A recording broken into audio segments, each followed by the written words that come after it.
Johnny, Annie, get your gun.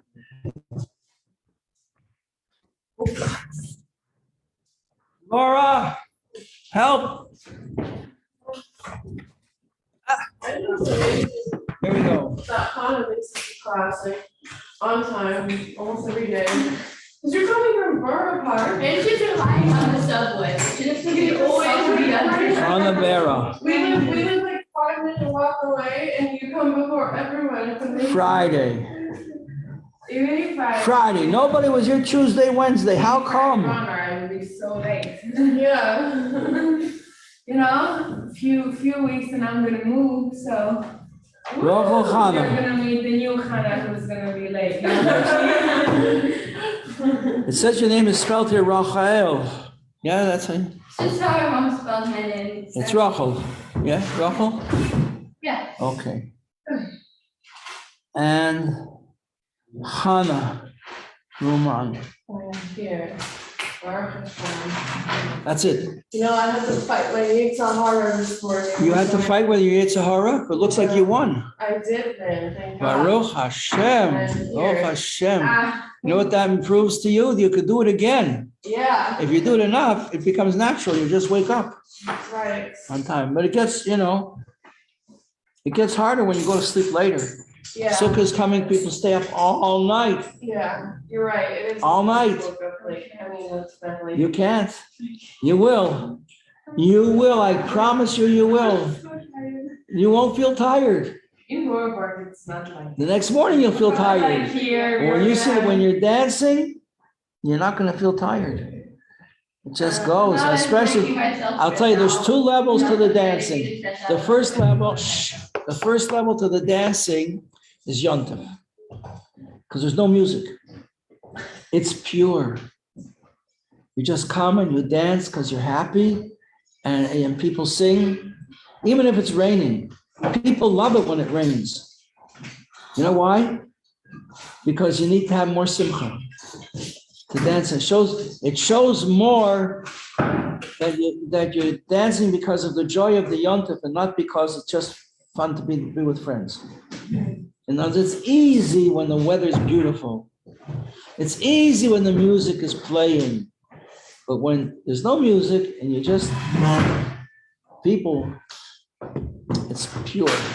Then it's much pure. I remember I would go to the dancing on these first 2 nights. It's so different than when there's music. Of course, once the music starts, it's gangbusters. It's much more exciting and it's much more lively. And nowadays it became so popular that it's much more crowded. There's thousands of people come from all over. And it all started because of one thing the Rebbe said: the street it's not enough that you dance. It's not enough that the shul dances. The street has to dance.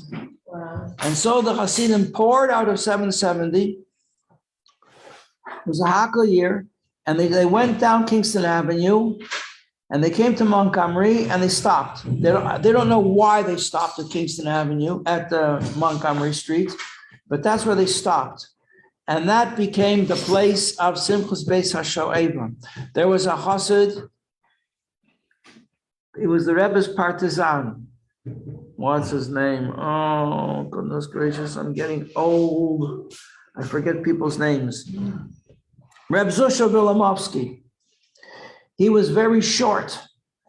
He was a partisan. He'd fought with the partisans in the war, and somehow his neck got damaged, so his head was a little bit sunken. He was present at every pa'ula that the Rebbe needed to do in Eretz Yisrael. If they had to go to the government, he would be there. Whatever happened, he was always there. And he would always stand up on some high structure, because he was short. He was very, very short. And he would urge on the dancing. So he stopped there. He somehow got up onto a garbage can.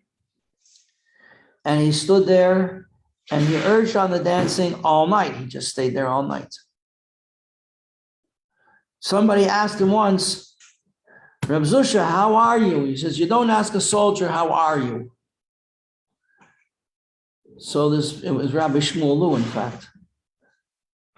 So Reb Zusha, how are you?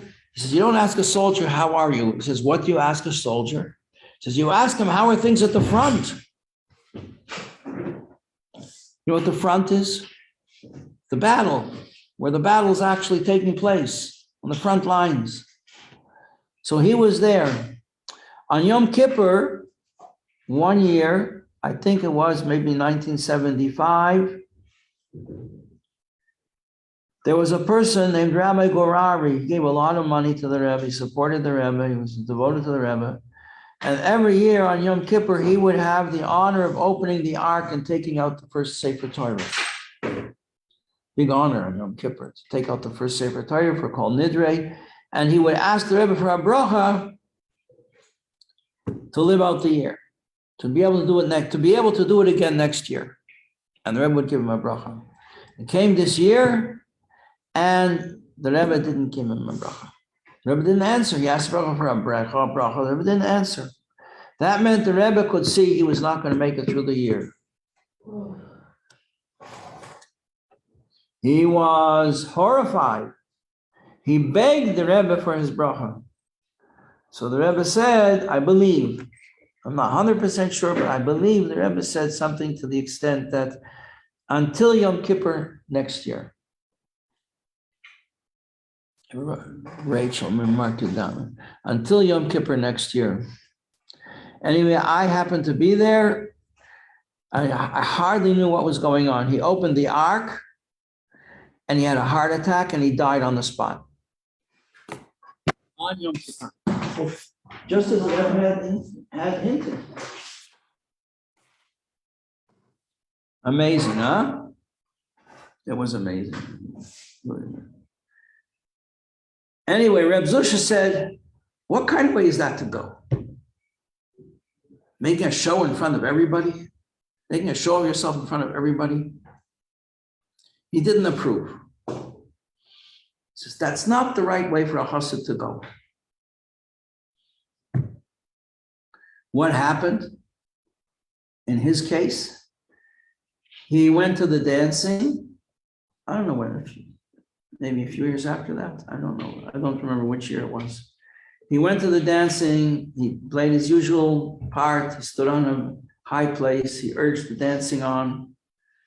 When the dancing was over, like 6 o'clock in the morning, 5 o'clock in the morning, maybe in the middle, I'm not sure when.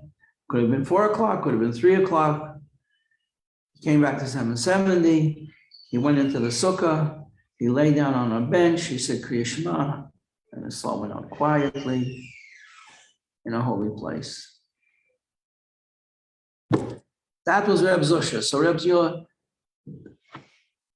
the spirit of Reb Zusha lives on in the dancing that you will see at Kingston Avenue and Montgomery. And there were people who objected to it because it was very strongly Mashiach oriented. After 1990, 91, 92, when the Rebbe spoke every single sikha about Mashiach, every single Farbrengen was about Mashiach. So it became very Mashiach oriented in its feelings and everything. So there were people who objected to that. They didn't like, not that they didn't think the Rebbe was Mashiach, they just didn't think it should be public. We should be public about it because it would cause critics to criticize. It would give them something to criticize. And they do criticize to the present day, but it doesn't help. You can't stop it. You can't, just like you can't stop people from coming to Kingston and Montgomery, you can't stop people from not just wanting Moshiach, but actually realizing that the Rebbe is Moshiach. Can't stop it, because there's nothing like it.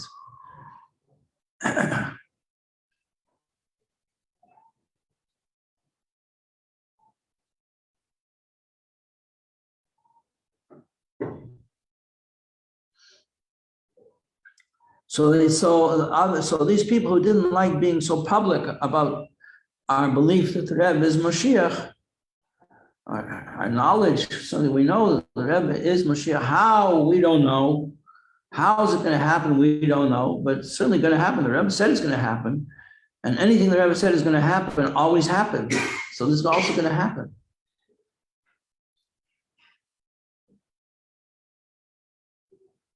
And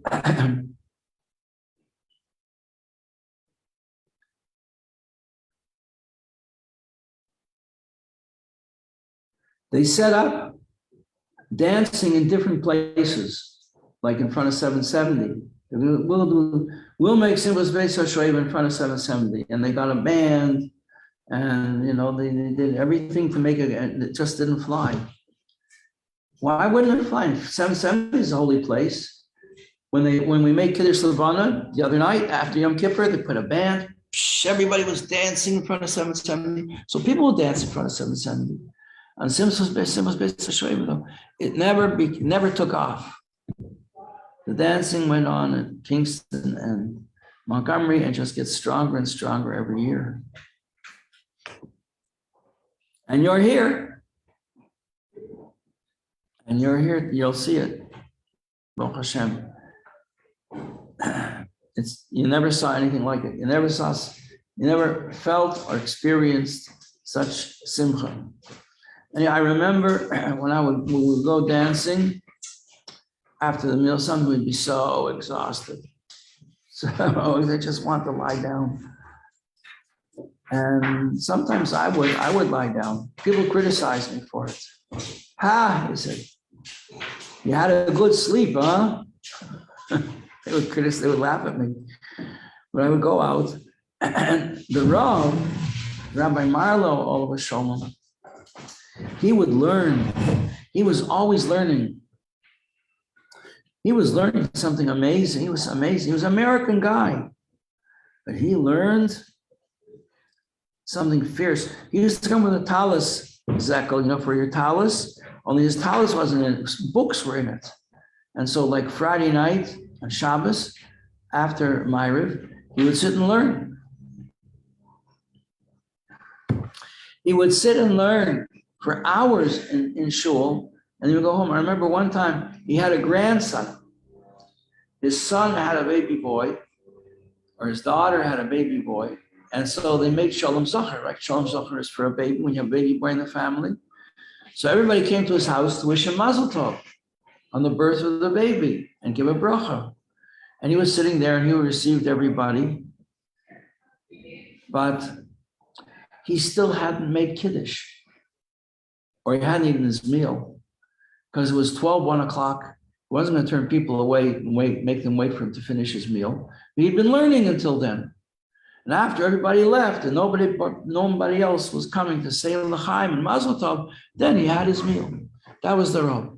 So I'd be at the dancing, and maybe 4 o'clock in the morning, the Rav would show up. And he would dance with everybody. And another person would show up was Rabbi Korf, the Mashpia. Go online, you can see a picture of him, what he looked like. Very unassuming. The Rav was tall and handsome.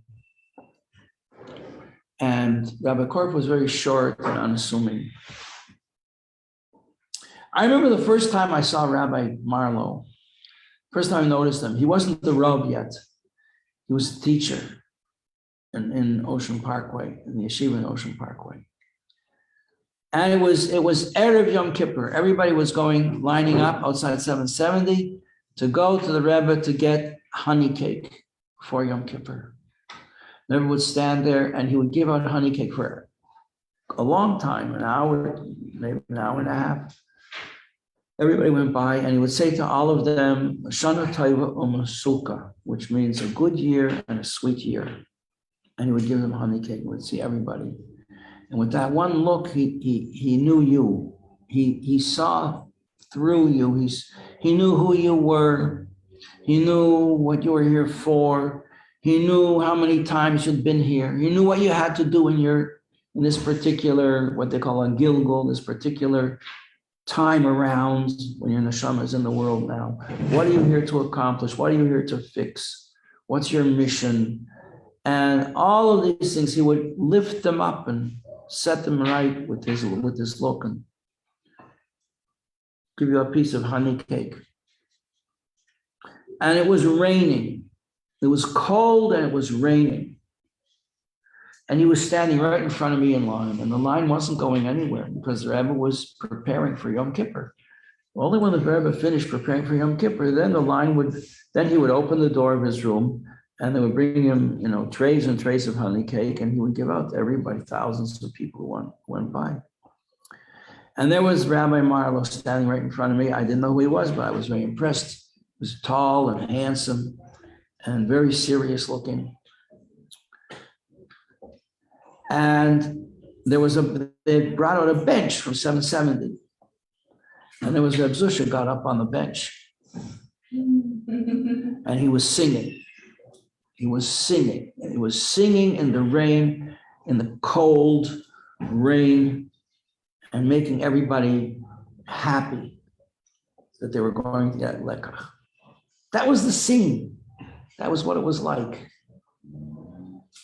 I mentioned Rabbi Korf. You know what Rabbi Korf was like? One time, Rabbi Korf used to go to the Hungarian community in Williamsburg and learn Satma, learn Tanya, secretly with the boys who wanted to learn Hasidus.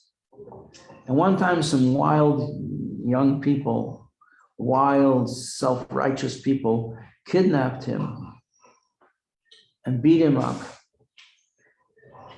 and cut his beard.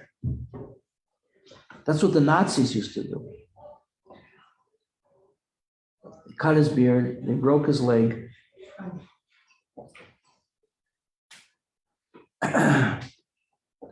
And they were arrested. And there was a trial, and they were exonerated because they got false witnesses to lie and say that they were actually with him in Muncie at the time, so they couldn't have committed the crime.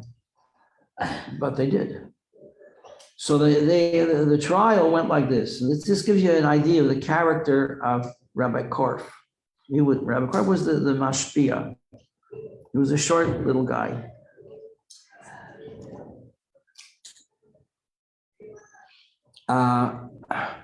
So they said to the assailant,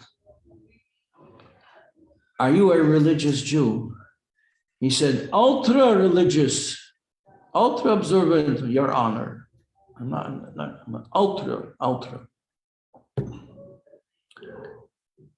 And then came Rabbi Korf's turn, and he had to testify about what happened.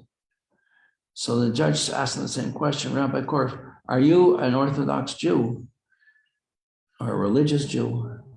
And he looked up and he said, "I tried." I tried. Like, it's not so easy, Your Honor. I tried. Summed up his character. I tried. Eventually, I was told that this young man who had attacked him, he was convicted of some other crime against humanity, I think against a girl, and he had to sit in jail. And a few years went by, and then as Rabbi Korf was getting older, one time this person showed up, and he asked to see Rabbi Korf. Rabbi Korf said, "Let him in." And he came in, and they were alone together for some time. I don't know how long, 15 minutes, 20 minutes. And then he left. And he never spoke about what the conversation was between them. But I guess, obviously, he came to ask forgiveness for what he had done.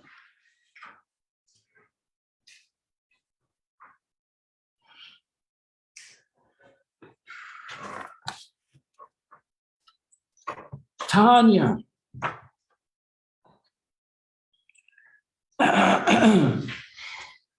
Chapter 1.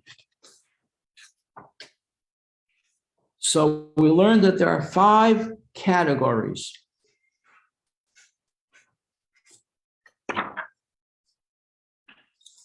Tzaddikim and are righteous, Rishoyim are wicked, Beinanim are in between, a little of both, not really a little, but we're going to have to find out what is the Beinani.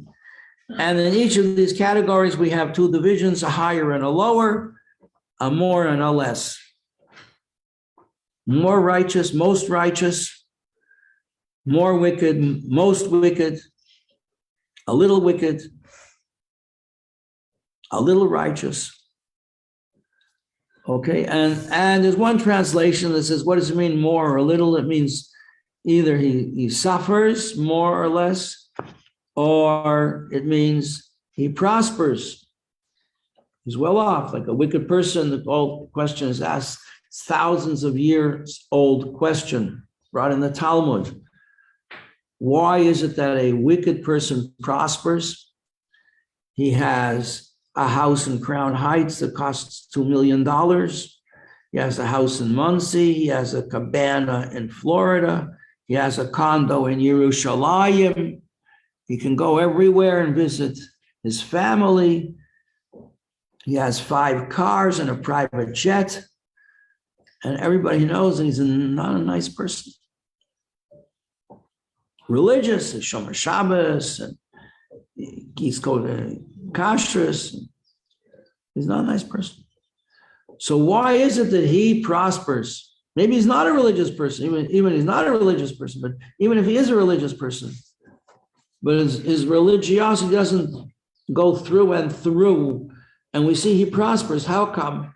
And someone like Rabbi Pape lives in poverty, a very humble dwelling, and he is obviously a very righteous person. And why does he? So this is the question. It's asked in the Gemara.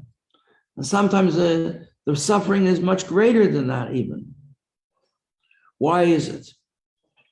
So that's our question. And the Gemara gives an answer. It says, because the Eibishter is a very, very exacting accountant. Keeps an exact tab on everybody. Everything is weighed, everything is known. Like we say on Yom Kippur, nothing is forgotten. There's no forgetting before the throne of God. Everything is there. And like Chana Ruman said, it's second by second. The video goes in millilits, whatever they're called, milliseconds for our glance. You know, we say that on Yom Kippur 10 times we say on Yom Kippur. We ask, Al Chet, for the sins I sinned with a secret glance.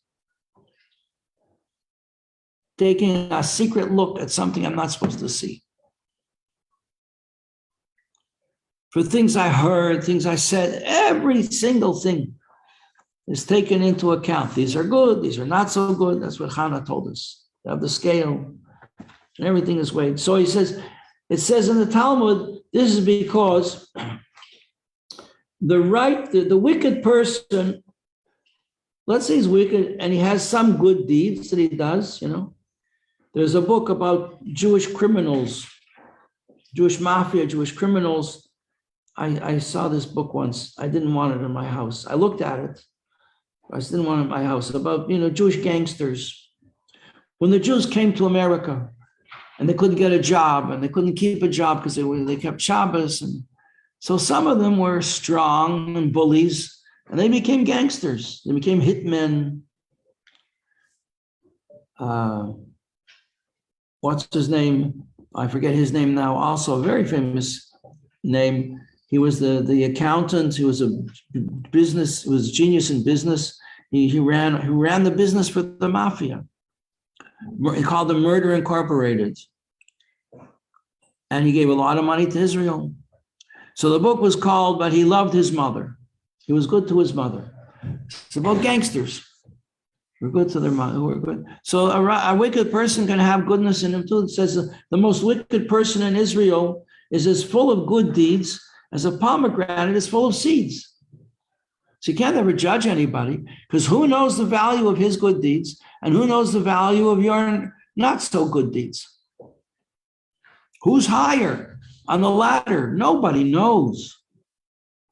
So it says Hashem, if a person is righteous, but he has certain failings, things he didn't do exactly as well as he should have done, so Hashem pays him back and punishes him here in this world for his failings. Because when you fall and you hurt yourself, you cut your leg or whatever, it hurts. And after a while, the pain goes away. I fell. You fell, see? But you're all better now. I see there's no scars. It's over. You don't feel the pain anymore. It's gone. It's gone. So you're clean. Whatever might have caused this to happen that you needed to clean up, you cleaned it up. Whereas the wicked person, if he does something good, then Hashem pays him back also right away with cars and houses and money and good food and good drink and everything that he wants. So after 120 years, everybody goes to the Beis Din in heaven, the heavenly court. And they show them the video of their life. They see all the mini frames, the milli frames. This is good. This is not so good. This is good. This is not so good. They say, well, listen, all these not so good things, you got to pay for them. He says, yeah, but what about the mitzvahs? I gave all this money to Israel. I did all those other nice things. The whole wing of the hospital, I dedicated millions of dollars to that. I had billions, but I gave millions, at least 5% of what I owned, I gave away. He said, well, you were paid. You were paid for everything good thing you did. You got cars, you got airplane tickets, you had a private jet, you had a home here and a home there and a home there, and you had children. You got paid for all the good things you did. You were paid. And for up here, we don't owe you anything. We paid you for everything already while you were alive. So what's left? Well, there's all these not good things still. Now you have to pay for them. Whereas when the righteous person goes up before the Beis Din, the one who suffered, lived in poverty and had illnesses and who knows what else, and they say, this wasn't done properly, and you didn't say this bracha properly, and all the not good things. And the defending angel comes, the angel for the defense comes and says, but your honors, he says to the angels, and we're sitting in judgment, he says, he paid for all these things. Look what he had to suffer here, look what he had to suffer there. He paid for all those things. You paid him for all of them. And what about all the mitzvahs he did? He was never paid for them. That's right. He was never paid for them. Okay, here you go. Collect your reward. So that's how the Gemara answers it. The Gemara answers the question that way and says that an example. I met Lubavitch because there was a person who was from Russia. He was in Siberia. I remember seeing him, his feet in the bathhouse, his feet were all shriveled from frostbite that he suffered in the cold. And he was devoted and dedicated. He was one of the 9 boys that the previous Rebbe, you know what he did? He took 9 boys who were good Talmidim, who were committed and devoted to Yiddishkeit and to Hasidus. And he made a minyan with them, and they all promised that they would do everything in their power to further Yiddishkeit and Hasidus without compromise until they died. And they all got killed. They were all killed for their activities to keep Yiddishkeit alive. He was one of those 9 boys. And he got out of Russia eventually, and the Rebbe sent him to England, and he established Lubavitch in England. And he came to my wedding because I met Lubavitch, and through the organization that he built up in London. That's how I got introduced to Yiddishkeit. And he came to my wedding, and when he was at my wedding, he danced with me, and he grabbed me by the lapels, and he says, I want to see you. I want to see you in your home.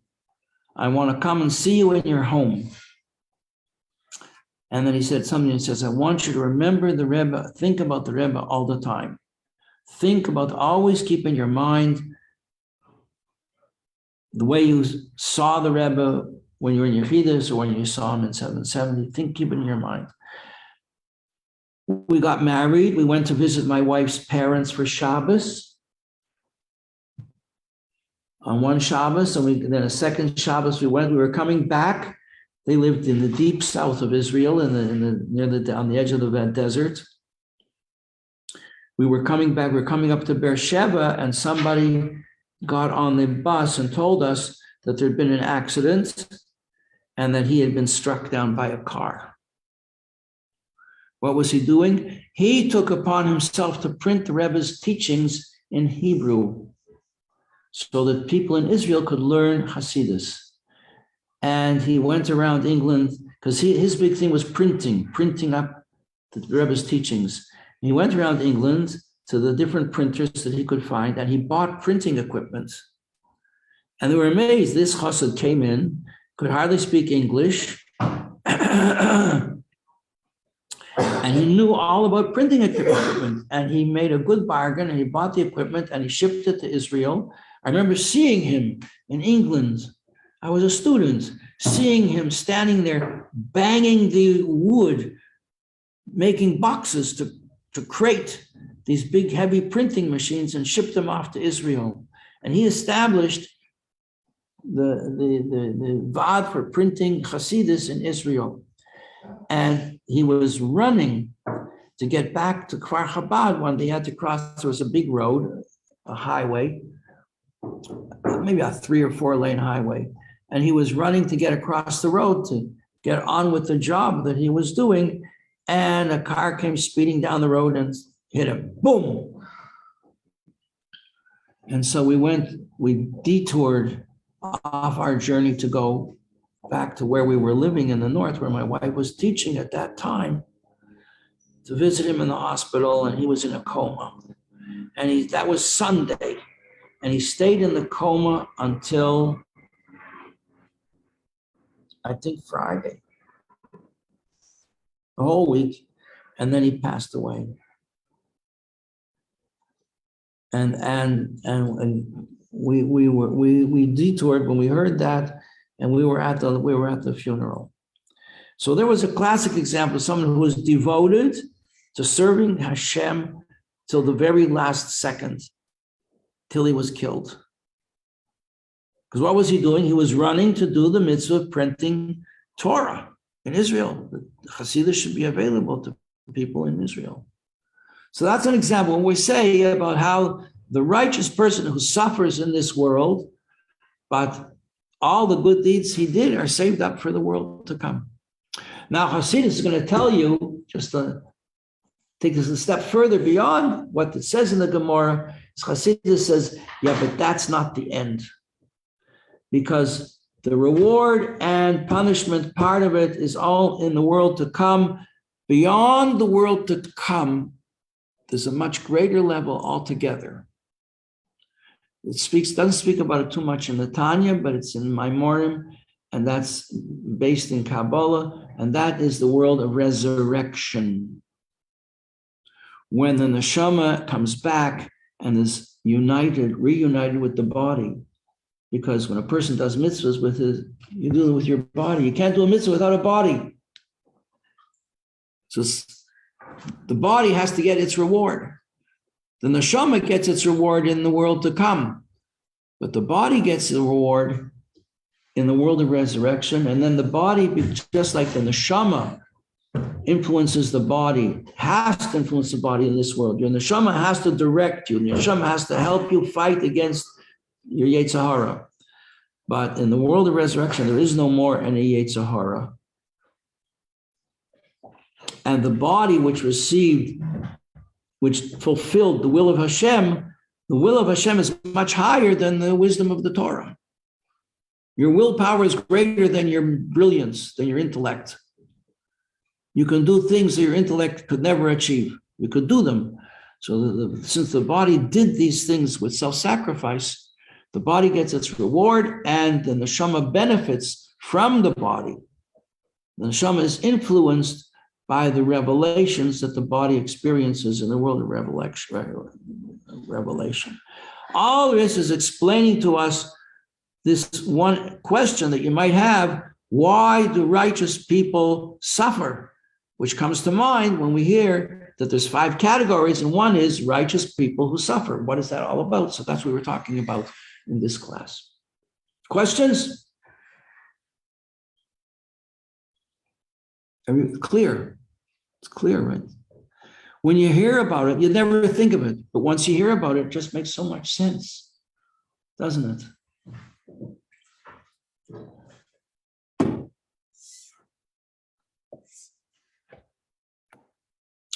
And the Beinoni, then there's the Beinoni. We have to understand what the Beinoni is. That's what this whole book is all about.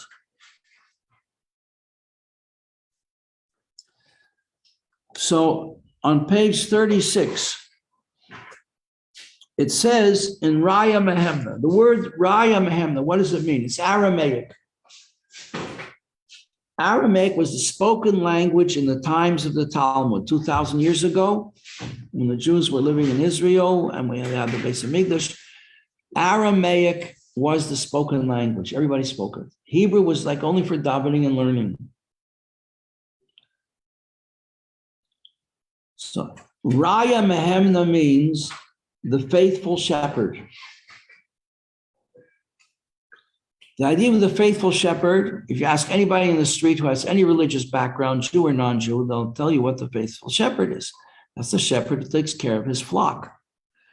The faithful shepherd referred to in Judaism is Moshe Rabbeinu. He was chosen to be the leader of the Jewish people because he was a faithful shepherd. Everybody knows the story of the burning bush, right? Moshe Rabbeinu was taking care of the sheep of his father-in-law, Yisroi. Yisroi was his father-in-law. Yisroi was a master of all the idolatries in the world.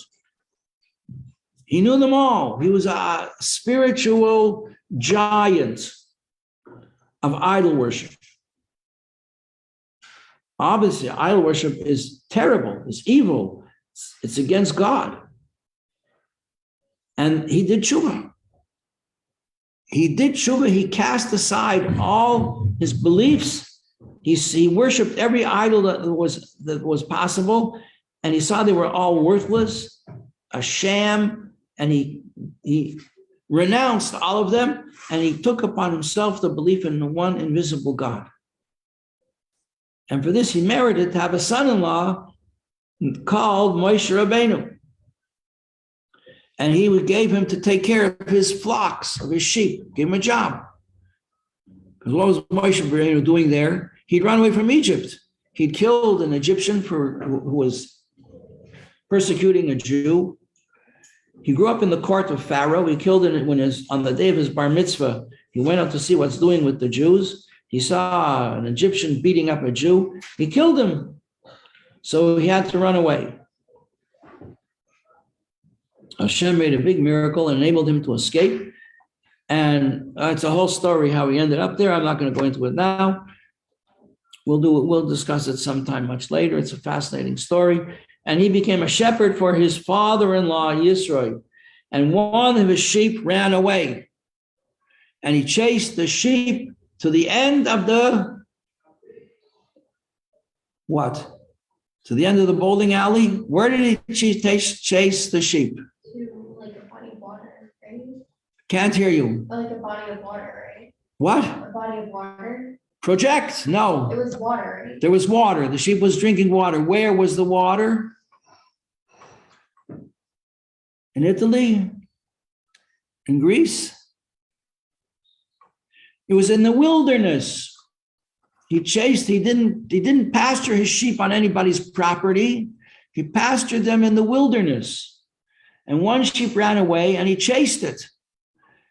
First of all, he made a pen to protect the sheep that were under his charge. Didn't just abandon them to the wolves, the jackals. And then he chased the sheep and he found it drinking water. He said, little sheep, if you wanted water, why didn't you let me know? I would have given you water. And he picked up the sheep and put it on his shoulder. The sheep was tuckered out and he brought it back. That's what's called a faithful shepherd. Hashem said, if that's how you take care of the sheep, you deserve You are the fitting person to take care of my children. And that's how Moshe Rabbeinu became the leader of the Jewish people. That's the idea of the faithful shepherd. And at that point, Moshe noticed a fire burning in the wilderness. It was a fire and was burning in a bush, a thorny bush, and the fire wasn't going out. The bush wasn't burning up. It just kept burning and burning and burning. And that's when God revealed himself to Moshe for the first time in the burning bush. That's the idea of the faithful shepherd. And this is the book we just encountered that the Alter Rebbe took us to learn, called Raya Mehemna, the faithful shepherd. Of course, the non-Jews took this image, stole it from us, and said it's really Yoshke, the one that they deify and say he's a god, a son of God, whatever. But it's not, it's a lie. The only faithful shepherd is Moshe Rabbeinu. Have a wonderful Shabbos, girls, and a wonderful year. By the way, you should know, these days now are like Sheva Brachas, because Yom Kippur was a wedding between Hashem and the Jewish people. It was like a Hassan and a Kala. They got engaged, and then they had a big argument. The Hassan said, this Kala is no good. And they were separated, and then he found out that she really was good, and they got back together again, and they got married, and it was very, very happy. It was so happy. Yes, a love affair between Hashem and the Jewish people. And the parsha we read, Hazinu, is full of expressions of Hashem's love for the Jewish people. And after we dance, that's why we're dancing. We're celebrating the marriage of Hashem with the Jewish people. So a good Shabbos and a good Yom Tov and a Gemara Pasima Teva and you should know every step of the dancing. Don't forget this. Remember this and tell your friends. Every step you take is a blessing, and you can measure that blessing in good health and in prosperity. If you want to say every step you take at the dancing is worth $100. I'm gonna dance a lot. That's right. And you are gonna be really rich. Let's go. You have 7 nights. Take a lot of steps.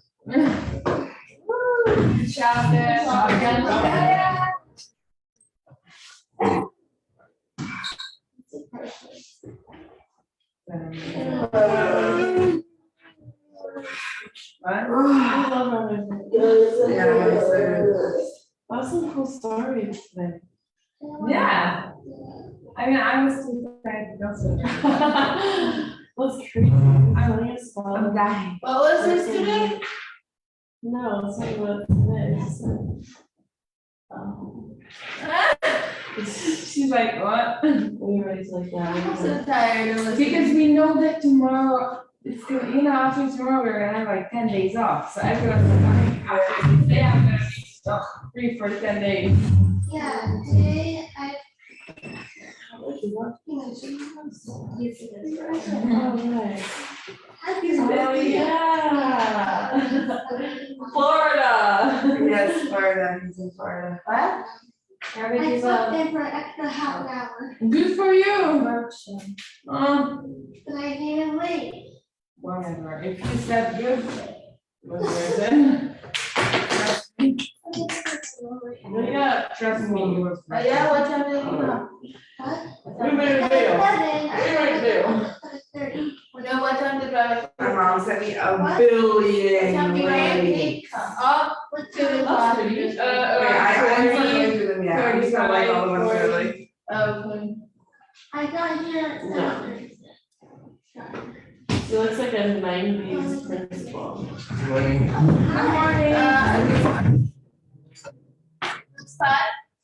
It's gonna be fun. Rabbi, you have to notify you when it's done.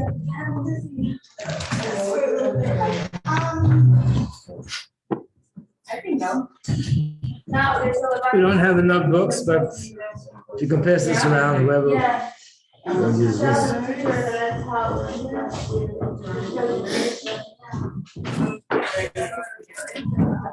No. Grandmother.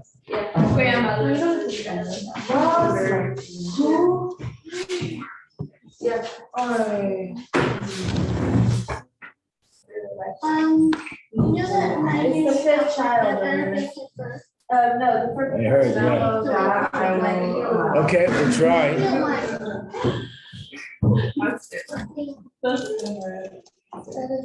Yeah.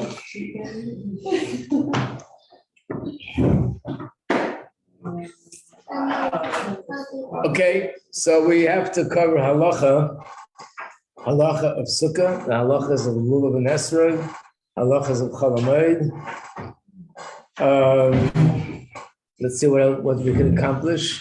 Maybe we don't cover now, we'll cover later in Mashiach HaGula. So let's start. I'm not going to read word for word, of course, I'll just turn the pages. But let's start with page 13 in this booklet. 13.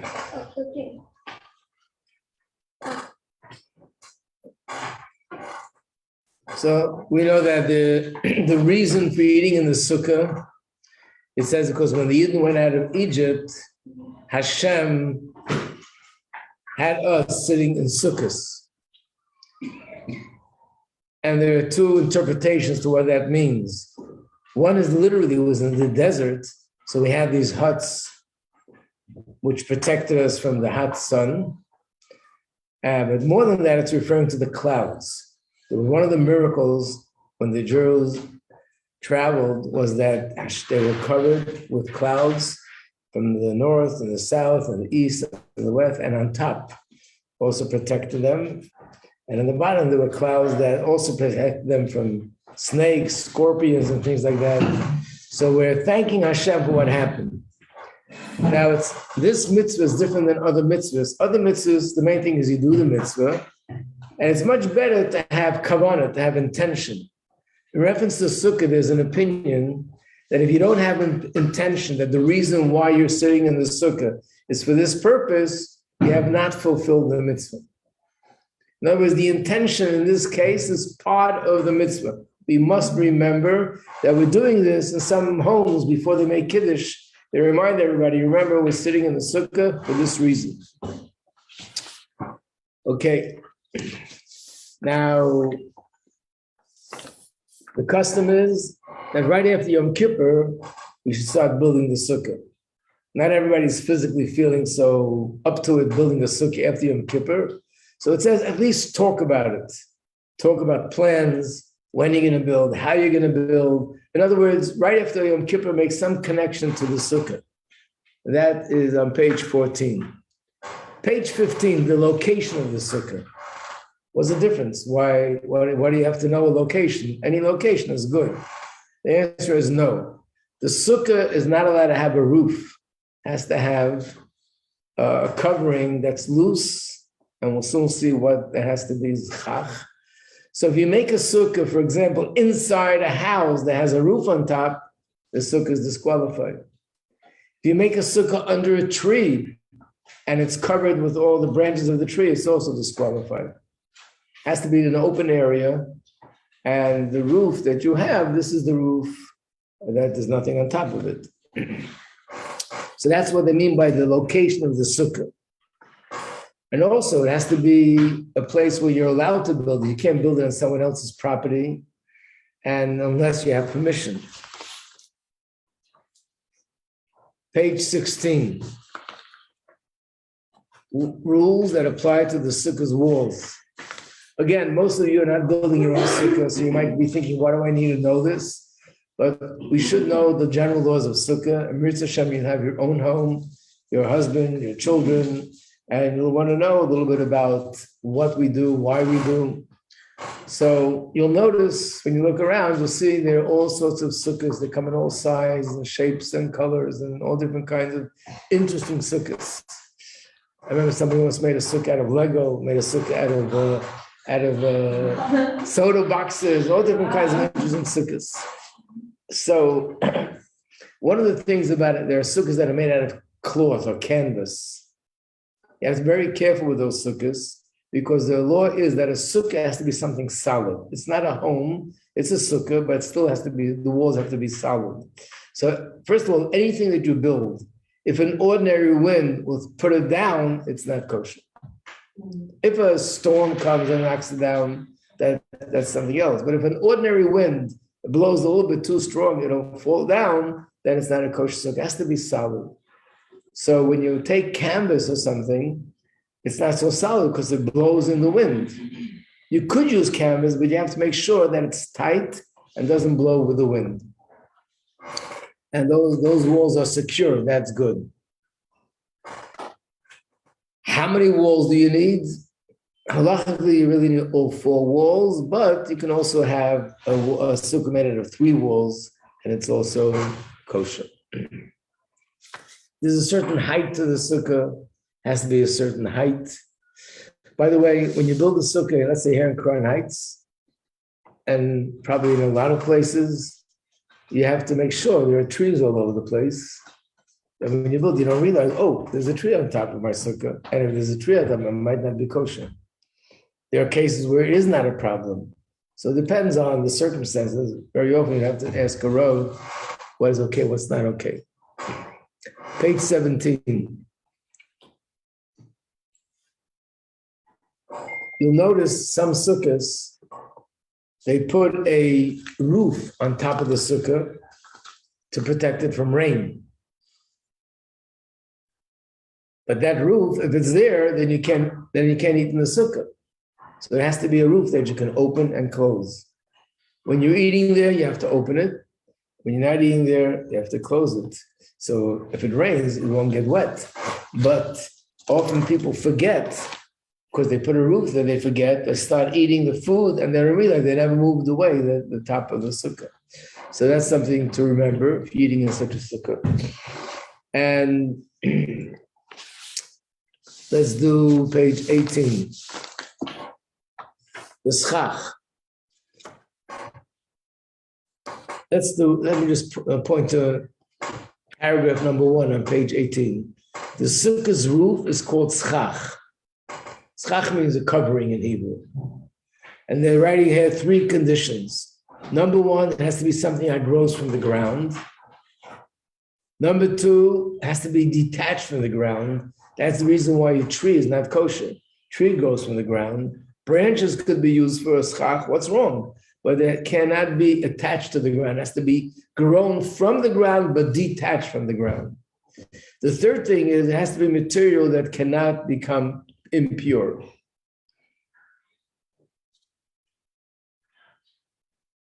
According to these conditions, schach cannot include materials like metal, because it doesn't grow from the ground. It can be leather or any kind of food or cloth, anything which is something which is halachically could become tummy, could become impure, is not qualified. So you have to know those halachas.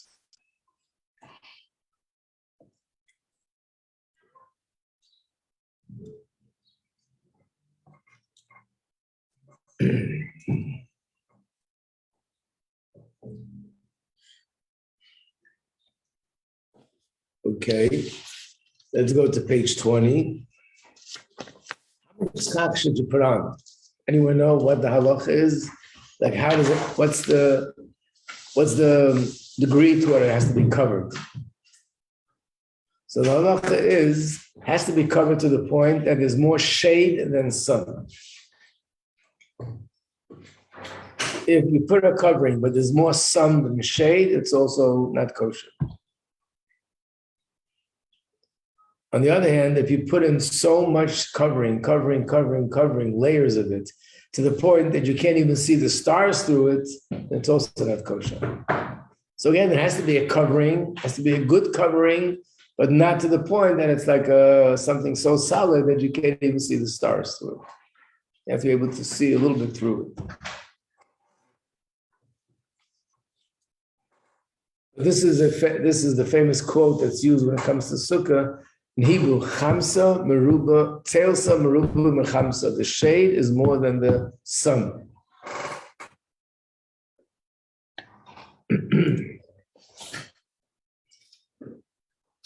Now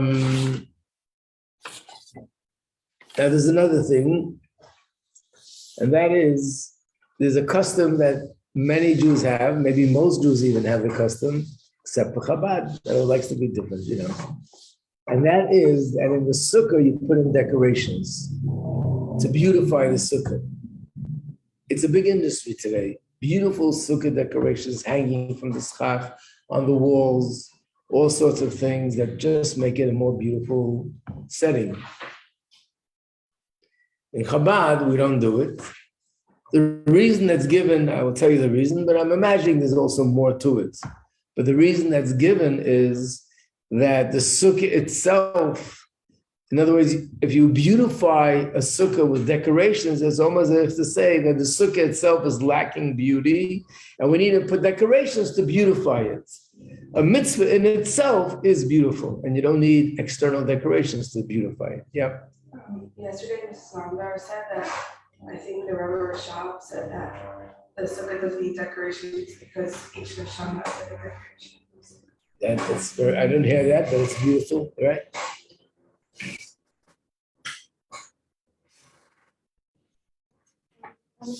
Yes. Like, kind of do things to sukkah to try and make it look nice that aren't technically decorations, like having nice lighting or. Yes. One of the customs are also that people put a floor on the sukkah, like a wooden floor. Otherwise, you might end up walking on sand, on grass. So again, that's also not Chabad custom. Naturally, you could build it. Let's say someone has a porch. You're building it on a wooden floor. It's not a problem. But to put in a floor, which is probably also, because it's more maybe closer to a home than a sukkah. A sukkah is supposed to be a temporary dwelling place. And we try to stick to that.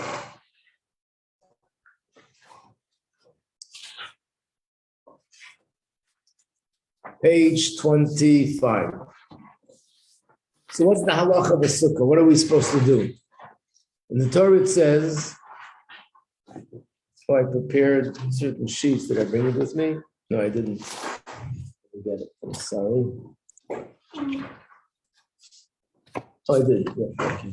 The Torah it says, and you should dwell in the sukkah for 7 days. So on one hand, it's not my home, but for these 7 days, temporarily, this has to become my home. Yeah. What does dwell mean? Dwell means to live. Yeah, it's another word for living.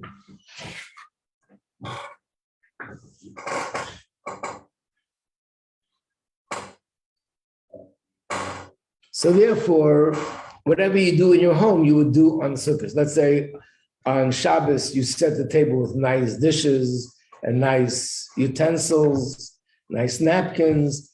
Sukkah, it's only a sukkah, so I don't have to do that.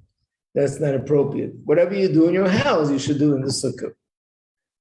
And therefore, we eat in the house, we eat in the sukkah. We sleep in the house, we sleep in the sukkah.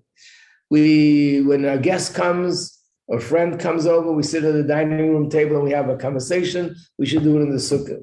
If I have some free time, I want to learn something, I should be learning in the sukkah. Generally speaking, that's what it means. Whatever you would normally have been doing in your home, now do it in the sukkah. This should become your temporary home for 7 days. So, generally speaking, it involves eating and drinking and sleeping. So here's also, there are different customs, and the Chabad custom is we don't sleep in the sukkah. We do eat in the sukkah, but we don't sleep. And years ago, people did sleep in the sukkah, and we don't, and it has to do with the fact that there are basis in Kabbalah about not sleeping in the sukkah. Now, I just mentioned there's a general rule that if there's any difference of opinion between Kabbalah and halacha, we always follow halacha, not Kabbalah. But if there are two opinions in halacha, one opinion that's consistent with Kabbalah and one which is not, Chassidim will usually choose the opinion in halacha that's aligned with what it says in Kabbalah. So therefore, there are opinions in halacha that we're exempt from sleeping in a sukkah. And the reason is, we'll soon learn, another thing that exempts us from the sukkah is rain. If it rains, you don't have to eat in the sukkah. Because the whole point of sukkah is that you should have a pleasant place to be, which is instead of your home. But if it's unpleasant and uncomfortable because it's raining, and especially if it rains into the food, you can't sit there. So you're exempt, and then you can go eat on sukkahs in the house. So basically, sleeping in a sukkah is also quite uncomfortable. There are certain places in the world, I'm sure Brooklyn is one of them, it's not even safe to sleep in a sukkah. Unless the sukkah is on the third floor on top of a porch. But outside in the streets, sleep in a sukkah is like you're sleeping without security. So it's not even safe. Second of all, it's not comfortable. We are a different generation, and we live with different kinds of conveniences, and things are comfortable for us in a way like so different than it was years ago. And it's not comfortable sometimes because of the cold, and sometimes just sleeping in a sukkah, I won't be able to sleep. If there's anything that causes me tsar, that causes me distress, by doing it, I'm exempt from being in the sukkah. Yeah. Don't men still eat in the sukkah when it rains? Oh, I'm going to get to that in a moment. Halachically, we're exempt from eating in the sukkah when it rains. Not only exempt, but if you do eat in the sukkah, then you don't make a bracha because it's not a mitzvah when it rains. Chassidim, most of the followers of the Baal Shem Tov, eat in the sukkah even when it rains. Do they make a bracha? And they make a bracha as well. And I guess basically eating in the sukkah when it rains means that it's uncomfortable, but we will eat in the sukkah when it rains, and it's in a way saying to Hashem that the mitzvah is so precious to me. I don't care that it's raining. I want to eat in your sukkah. The Zohar refers to the sukkah as the shade of the Shekhinah. Just like in the desert, what protected us? The clouds, which is really Hashem's presence, was the clouds that protected us. The sukkah is like Hashem's shade. Unfortunately, people don't really realize how amazing it is and how spiritual it is to be sitting in a sukkah. It's like you're sitting, and Hashem is the one that's the shade that's blocking the sun from you and protecting you. And therefore, we say to Hashem, I'd rather be wet and sit in the sukkah than not.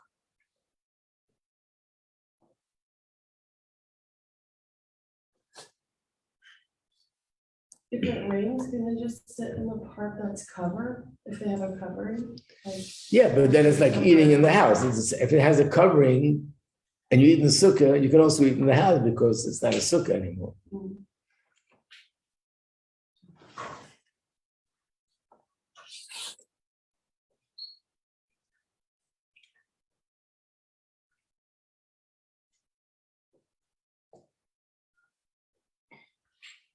Now let's go to page 29, the bracha. So and hopefully that you know that women are exempt from eating in the sukkah, like all mitzvahs which are time bound. You're not obligated to the sukkah. You don't have to go out of your way to eat in the sukkah. You could eat in the house. It's perfectly okay. But every woman would make an effort. First of all, the first night, the first night and second night, that's when there's really an obligation to eat in the sukkah. I want to explain what I mean when I say those words, obligation. Whenever I eat, I should eat in the sukkah. But what if I decide that I want to be, I don't want to eat. So I just want to, by the way, what if I drink water? Do I have to be in the sukkah or not? I didn't mention this part. The sukkah is only for foods that are more, what's the word for it? I don't know what the term would be in English. Not just snacks, no? What? Not just snacks. In other words, if you're going to drink something, make a shahako, bar priya adama, bar priya eitz, you don't have to eat in the sukkah. But if it's cake or bread, that must be in the sukkah. So, again, here Chabad custom is different for the men. That for a man, even drinking water will only drink water in the sukkah. Most people don't follow that. They'll only eat in the sukkah when they eat cake or anything which is borei minim mizonos or hamotzi. But Chabad men will eat in the sukkah even if it's a matter of drinking the water. The only difference is when you drink water or you're eating a fruit or eating a vegetable or having a snack, even if you eat in the sukkah, you won't make a bracha because you're not obligated to eat in the sukkah. It's not a mitzvah. But when you eat cake or you're eating bread, then you make, every time you eat, you make a bracha leishev b'sukkah. A woman is not obligated, but if she chooses to eat in the sukkah, she'll also make a bracha because she's observing a mitzvah by eating in the sukkah. So let me go back to what I started to say. What if I decide that I don't want to eat any bread or any cake throughout sukkahs? Am I doing an aveira? The answer is no. Because there's no obligation to eat. I'm talking about not Yontiv. Yontiv, there is an obligation to have a meal. But let's say for the days in the middle, Chol HaMoed, there's no obligation you must eat. If you eat, you must eat in the sukkah. But what if I choose not to eat, or not to eat cake or bread? I don't have to be in the sukkah. The only exception is the first and second night. The first and second night, it's a mitzvah to eat and to eat in the sukkah. So therefore, most women will make sure to, first of all, if the sukkah is big enough, all the women should be eating in the sukkah together with the men. If a situation is that it's a small sukkah and there's only room for the men, even then the women will come into the sukkah for kiddush, drink wine in the sukkah, eat challah in the sukkah, make the bracha, leishe basukkah, and then go into the house to finish the meal. So the first night and the second night, it's an obligation to make the bracha, and the other times it's no obligation. So a woman is perfectly okay to be in the house, wash on bread and eat without the sukkah. But on Yom Tov, when we have a Yom Tov meal, usually women should be participating, and the family should be sitting together if they can.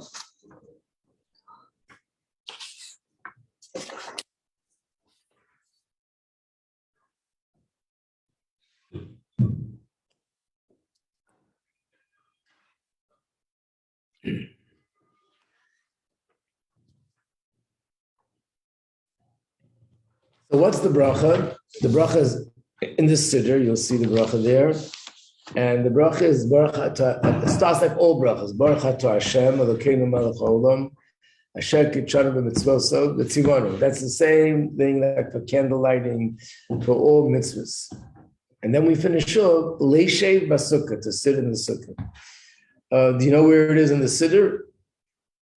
By the way, Rachel, you asked about different decorations. A lot of people do that. They hang on the wall a nice poster with the bracha, a nice poster about the reason why we eat in the sukkah. Posters like that it's not just decorative; it's also helpful to eat in the sukkah in the proper way. Maybe if someone gives me a siddur, I'll just point out where you can find the bracha if you want to look for it later. I think the simple thing is look in the siddur for the Kiddush for the Chagim, for the festivals. And in the Kiddush for the festivals, it should have that. Let me show you. In this siddur that I'm holding here, we'll look for the Kiddush for Yom Tovim. Okay, so here it is. Here is the Shilin Kiddush. So in this siddur, it's page 329. It's right after the Kiddush. And here it tells you what the bracha is. Now, the interesting difference between the two, there's two major mitzvahs on Yom Tov. One is eating in the sukkah, and the other is to make the bracha on the lulav and the esrog. The difference is, if you make the bracha on the lulav and esrog one time, you can't do it again. It's only once a day. If you make the bracha to eat in the sukkah, you can, every time you go into the sukkah during the day, if you eat 3 meals, you can make it for breakfast, you can make it for lunch, and say it again for supper. That's the difference. So sukkah is a mitzvah that's all 24 hours. Lulav is a mitzvah that's once in 24 hours.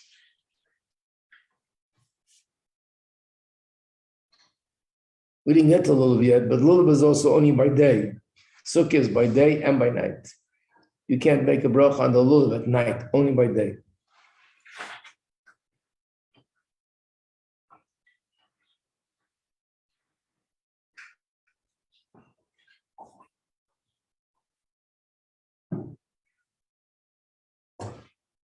The only exception when we make a bracha leisha basukkah, again, this is Chabad custom because it could be other customs, even on something which is not wine, not bread, and not cake.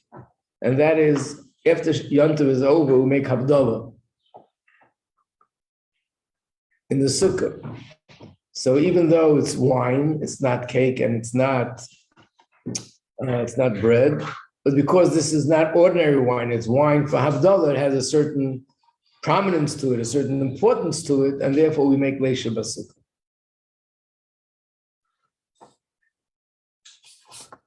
What if you're in the sukkah and you go out to get something and you come back? Do you make a new bracha? Yes. Is Havdalah at the end of the whole week? Good question. So Havdalah is done twice. In the first 2 days, and hopefully we'll have time to cover that, but the first 2 days with this year is Monday and Tuesday is Yontif, which means has all the stringencies of every Yontif. We don't do certain work. That's the first 2 days. And Tuesday night, we say the same thing that we say when Shabbos is over. Baruch HaMavdil ben Kodesh l'Chol. We have to say, thank you Hashem for separating Kodesh from Chol, and then you could do work after that. And after that, we also do Havdalah.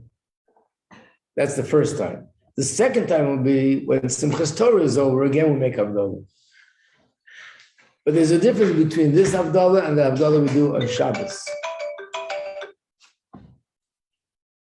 The Havdalah we do on Shabbos, we do on wine, a candle, and psamim, the incense. Havdalah and Yontif, there's only wine, no candle and no incense. For both. What? Both, both. yeah. Is there there's a Shabbos in between, right? There is a Shabbos in between. So that also has Havdalah the third time, right? And that Havdalah is with a candle and incense, right? What? All these things are so confusing. That's why the Gemara says 30 days before every Yontif, you'll see a very interesting, very funny thing in every home. Watch. They're doing something suddenly. So how are we supposed to do this? What comes first? How did we do it last year? I don't remember. And you have people sitting there, they've been doing it for 20 years, 30 years, 40 years, and it's always the same story. The only way to remember is that to review. You have to review the halachas. It comes around once a year, so you forget. So really, 30 days before every Yontif, you're supposed to start learning the halachas.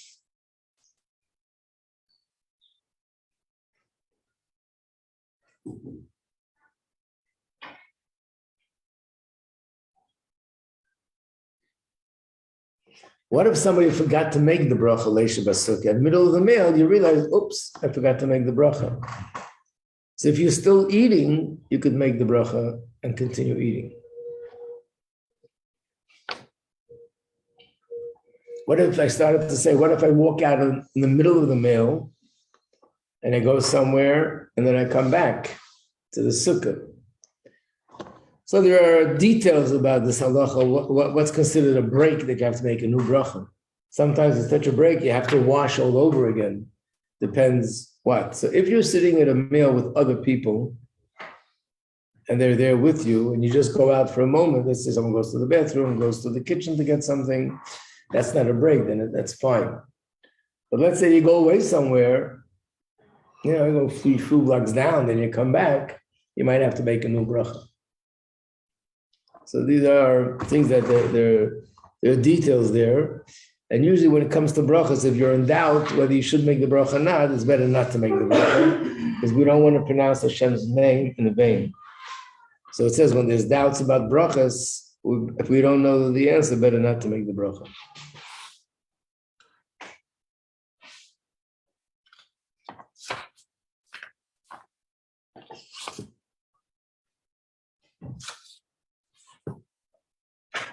Okay, now I'm going to jump over to, I'm not sure why he has this order, but I'm going to jump over to the Mitzvah of Lulav and Esrog, page 51. So I brought the sheet so you can see this inside. If you don't mind, inside. Thank you. This half. On the bottom, it's underlined. On one side of the page, you have it in Hebrew.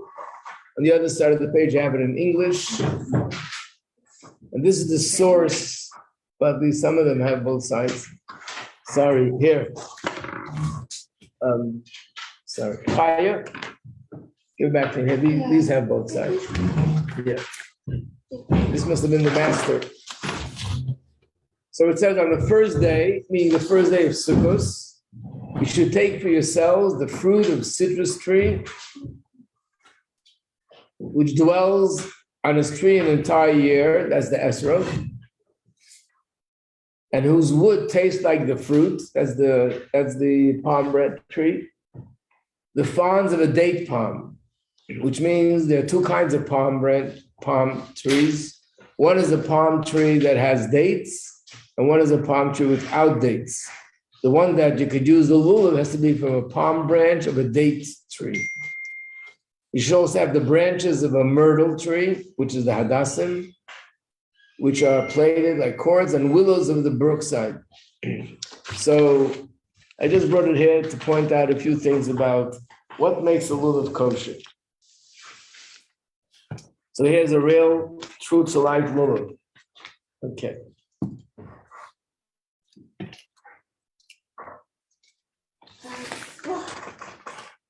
Just make sure not to poke anybody's eyes out. Okay. So this is a palm branch. Even though we know palm branches spread out like that. By the way, in countries where they have palm trees growing, like California, Florida, they actually use that for the schach, to cover the sukkah. A spread out palm branch is beautiful because it's like a very sort of organized and straight, one next to each other. So this is a palm tree. How's this a palm tree? Because this is a baby branch, hasn't grown yet. Then these leaves start spreading out and growing. And when they spread out and grow, that's the palm tree that you recognize, where it's sticking out this way, that way, and that's what it is. So the halacha is, in order for this to be kosher, it has to grow to the point that it hasn't yet spread out. If it spreads out, it's not kosher. On the other hand, when it's very young, when it first starts, it's as hard as rock, which means you have all the different parts, but it's one piece. It's also not kosher. Has to be point like you're seeing this now. It spreads out, but it's still together. And then it's kosher. Then you go down Kingston, you see people looking at lulav. What are they looking for? So there's a few things that stand out that make the lulav kosher or not kosher. First of all, it should be straight. Some lulavim are bent, hunchbacked, and because the Torah says it should be beautiful, so we look for everything to be beautiful, esrog, beautiful lulav, beautiful hadassah, beautiful arobas. So the beauty is in the sense that, first of all, it's green, it's not dried out. When it gets dried out, you won't see green, it starts getting like yellowish, whitish. Second of all, that it's straight.